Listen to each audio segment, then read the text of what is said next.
So, let's talk about something I think we've all felt at some point. That feeling of being stuck, of knowing deep down that there's more out there for you. Today, we're diving into how to break free from that and really start living a life that feels authentic. Okay, let's get into it. You know the one I'm talking about, right? It's that quiet but super persistent feeling, a sense that you're meant for something more. Well, that's it. That's the call to adventure. It's that exact moment you start to question the limits you've put on yourself and start to wonder, what's really possible for me? And that questioning, well, that's everything. It's the beginning of what we're calling the awakening. This is the very first stage of the journey, where we have to come face to face with the single biggest thing standing in our way. You know, inside our heads, it's like there's this constant battle going on between two voices. On one side, you've got those sneaky limiting beliefs, the ones that disguise themselves as facts, whispering things like, you're not good enough for that. But on the other side, there's the empowering truth. And it's just as real.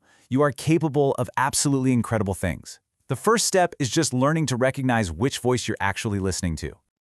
And this is the scary part, right? This is how those sneaky little beliefs really do their damage. They plant this tiny seed of doubt, that little what if I fail? And if you're not careful, it can grow into a paralyzing mountain of fear. You want to launch that project, but that what if just stops you in your tracks. The key here is to choose courage over comfort. You got to acknowledge the fear, sure, but you absolutely cannot let it be the one driving the car. Okay, so you've spotted the enemy, those walls of fear. What now? How do you actually navigate past them? Well, this brings us to the next super critical step, discovering your true north. We're talking about your own inner compass. I absolutely love this way of thinking about it. You know, a tiny seed doesn't know it's going to be a massive tree.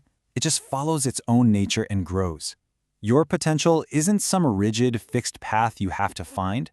It's more like an innate blueprint that's already inside you, just waiting for the right conditions to unfold. You can't change the seed you were given, but you can for sure nurture its growth. And this one perfectly captures that aha moment of self-discovery. Just like a kitten might not fully grasp it's a cat until it sees its own reflection, we really need to take a good, honest look at ourselves to understand who we truly are. And it's not a one-and-done thing. It's this ongoing journey of peeling back the layers. So all of this whole process of self-discovery, it's not just some feel-good exercise. It is the foundation for everything that's coming next. It's about really understanding your strengths so you know what tools you're working with, acknowledging your weaknesses so you know where you need to focus, recognizing your passions because that's your fuel, and finally, looking those fears right in the eye. This is the solid bedrock you're going to build your new reality on. All right, so you've done the deep work, you've got that solid foundation of self-awareness. We're moving past the why and straight into the how. It's time to shift gears from being a discoverer to being an architect. It's time to start building. And you know what? Every good architect needs a toolkit. Let's talk about the master tool in our kit, manifestation. And right off the bat, we need to clear something up. This is not magic. It's not about wishing on a star and waiting for stuff to fall into your lap. As you can see right here, it's a conscious and intentional process. It's about actively, purposefully aligning your thoughts, your feelings, and, this is the big one, your actions to bring something you want into the real world. And here it is, the blueprint. See, manifestation isn't some fuzzy, abstract idea. It's a super practical, three-step process. Think of this like the instruction manual for building that life you see for yourself. You need the plan, you need the right mindset, and then you got to put on the hard hat and actually start building. So let's break each of these down. Step 1 is all about getting crystal clear. A vague dream is like being the captain of a ship with no destination on the map. You're just drifting. You need to know exactly what you want. So really spend some time with this. Maybe you journal about it or create a vision board with pictures that really light you up, or maybe you just sit quietly and meditate on what a truly fulfilling life feels like to you. That vivid vision becomes the roadmap that guides every single decision you make. Okay, step 2. This is where we roll up our sleeves and get to work on our internal programming. Remember those limiting beliefs we talked about? We have to actively rewire them. So when you catch yourself thinking, I can't do that, you have to consciously replace it with, what if I can? You can use affirmations, but make them ones that actually feel true to you, like, I am totally capable of figuring this out. This isn't about lying to yourself, it's about creating a mental environment where success actually has a fighting chance to grow. And here's the final piece of the puzzle, the one that makes everything real, inspired action. And I really want to stress that word, inspired. This is not about hustling yourself into the ground until you burn out. This is about taking action that feels right, deep in your gut. It's following that intuitive nudge. It's sending that one email, signing up for that one class, making that one call. You have to meet the universe halfway. You know, for a lot of people, this whole journey of alignment and action isn't just a mental game. There's a deeper spiritual layer to it. It's about recognizing that maybe we aren't in this all alone, and that we can actually tap into a higher power for strength and for guidance. This piece of ancient wisdom from Proverbs, it just nails it, doesn't it?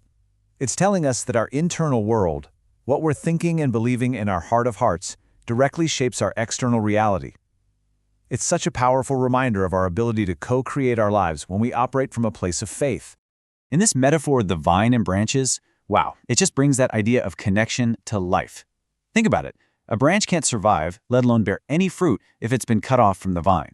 It's just impossible. In that same way, staying connected to our spiritual source is what allows us to draw strength, to keep growing, and to truly, truly thrive. Okay, you've had the awakening. You've found your compass. You even have your architect's tools. You'd think you're done, right? Well, not quite. In fact, the work is really just beginning. Now we have to talk about what it takes to actually stay on the path, because this is an ongoing journey, not a one-and-done destination. Have you ever heard the story of the Chinese bamboo tree? It is a perfect lesson in persistence. For 5 whole years, it looks like nothing is happening. But underground, it's building this massive, complex root system that you can't even see. Then suddenly, it just shoots up 80 feet in only 6 weeks. You have to remember this when you feel like you're putting in the work and not seeing results. Your effort is building a foundation, even when you can't see it yet. And this isn't just a nice story about a tree, right? You see this play out in the real world constantly. Thomas Edison famously found over 1,000 ways not to make a light bulb before he got it right. J.K. Rowling was rejected by a dozen different publishers who told her there was no money in children's books. Their success wasn't just about having a brilliant idea. It was about pure, relentless resilience and an unwavering belief in their vision, especially when no one else had it. So, let's bring this all home. The life you're dreaming of. It isn't waiting around for you to feel perfectly ready. It's already in motion. It's like a train that is literally pulling out of the station right now, and the only thing missing is you. Every moment you hesitate is a choice to stay behind on the platform. Your life is happening now. So the only real question is, are you going to get on board?